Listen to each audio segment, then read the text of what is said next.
દર્શક મિત્રો, હું છું પરમાર અનિશા. તમે જોઈ રહ્યા છો લોક સામના ન્યૂઝ. તો જોઈએ આજના સમાચાર સુરતથી.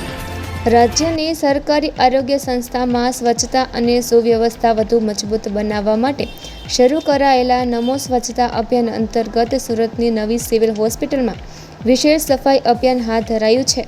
તબીબી અધિક્ષકના માર્ગદર્શન હેઠળ 75થી વધુ સફાઈ કર્મચારીઓએ હોસ્પિટલના વિવિધ વિભાગોમાં યુદ્ધના ધોરણે સફાઈ કામગીરી હાથ ધરી છે. હોસ્પિટલના kidney building, stem cell building, parking વિસ્તાર, વોર્ડ તેમજ અન્ય વિભાગોમાં સફાઈ સાથે વરસાદી પાણીના યોગ્ય નિકાલ માટે ગટર લાઇનની પણ સફાઈ કરવામાં આવી છે. ઉપરાંત સફાઈ કર્મચારીઓને hand hygiene, biomedical waste management અને ઇન્ફેક્શન કંટ્રોલ અંગે વિશેષ તાલીમ પણ આપવામાં આવી છે.